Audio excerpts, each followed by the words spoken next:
Yes, friends. So after completing the provisions relating to maintenance of books or accounts and application of 43 CA, now let us move on to the remaining portions in PGBP, that is audit of accounts and presumptive taxation.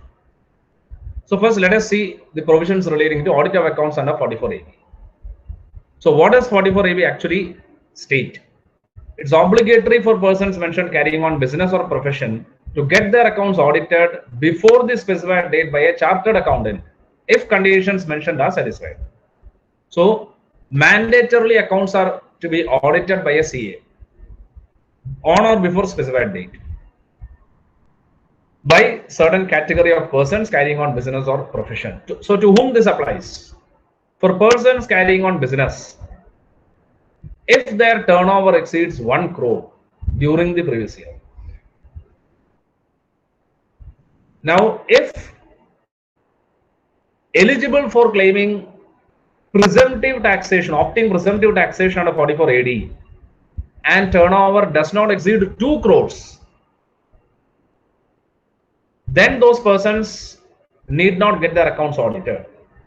So it's a relaxation given to SSCs eligible under section 44 AD. For them, only if their turnover exceeds 2 crores, they need to get their accounts audited by a CA. So that means even if the turnover is between 1 and 2 crore, if they opt for 44 AD and claim their income to be 8% or 6%, as the case may be mentioned in 44 AD, then they need not get their accounts audited by a CA. So for those SSCs eligible to opt 44 AD, they need to get accounts audited by CA only if their turnover exceeds 2 crores. Then further one relaxation is there. For the SSCs covered under 44 AB, if their cash receipts is less than 5% of aggregate receipts and cash payments is less than 5% of aggregate payment in the previous year, then they need to get their accounts audited only if their turnover exceeds 5 crores. So basically speaking, 1 crore is the limit, but for those persons who are eligible under 44 AD, they can opt for 44 AD if their turnover is up to 2 crores, and they need to get accounts audited only if their turnover exceeds 2 crores. And for others, if their cash receipts is less than 5% of aggregate receipts, and it's not or, and cash payment is less than 5% aggregate payment in the previous year, they need to get accounts audited only if their turnover exceeds 5 crores. So this is actually to incentivize transactions through bank, because then SSC would be anyway forced to account for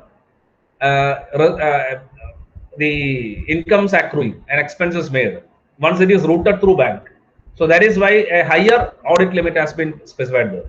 Only if turnover exceeds 5 crores, they need to get their accounts audited by a CA. So for persons carrying on business, if turnover exceeds 1 crore, they need to get their accounts audited by a CA. Where presumptive taxation is opted,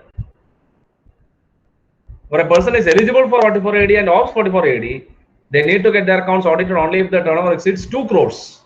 And for SSCs whose cash receipts are less than 5% aggregate receipts and cash payments are less than 5% aggregate payment, they need to get their accounts audited only if the turnover exceeds 5 crores. Then for persons carrying on profession, if gross receipts exceed 50 lakhs, they need to get their accounts audited. If gross receipts exceed 50 lakhs, then persons subject to presumptive taxation, businesses mentioned under 44 AD, AE, 44 BB, 44 BBB, and 44 ADA, and claiming income less than those specified in those sections, they need to get their accounts audited. They have to maintain books of accounts and get their accounts audited to justify their claim that their income is less than even the income mentioned under 44 under presumptive taxation schemes. So under presumptive taxation schemes, only a small percentage of gross receipts is treated as income. So, but if the SSC claims that their income is even lesser, then the person has to justify it by maintaining books of accounts and getting them audited by a CA. So in other words, 44AB applies to persons carrying on business. If the turnover exceeds 1 crore, eligible for 44AD if turnover exceeds 2 crores.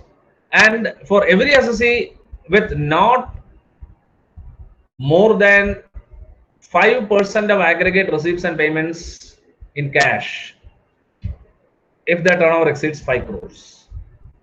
Persons carrying on profession if gross receipts exceed 50 lakhs. Persons subject to presumptive taxation and claiming income to be lesser than that specified in those sections. For these category of associates, 44AB audit by a CA on or before specified date applies. Now, regarding that, those cash receipts and payments, the term aggregate is mentioned there. Aggregate receipts, aggregate payment.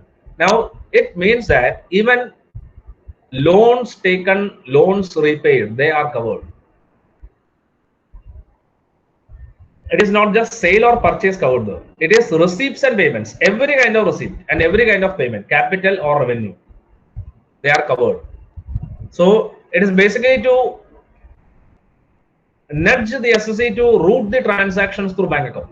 If they do that, at least 95% through bank account, then they need to get accounts audited only if their turnover exceeds 5 crores. And to consider this turnover of 1 crore, 2 crore or 5 crore as the case may be, or 50 lakhs, where more than one business is carried on by SC, aggregate receipt from all businesses shall be counted to decide whether the person's turnover has exceeded the prescribed limit under 44AB. However, business covered under 44AE would not be considered for the same. So, when assessee is carrying on more than one business, turnover from all businesses shall be considered. Then due date for 44AB report. It is 1 month prior to due date of furnishing return under 139(1). So due date for majority of the SCs is 31st October. So audit report is to be filed by 30th September. Audit report shall be filed by 30th September. So due date for filing audit report under 44AB is 1 month prior to due date of furnishing return under 139(1). So that is provision relating to tax audit under section 44AB. To whom tax audit applies and the criteria to be kept in mind and the due date for furnishing 44AB report.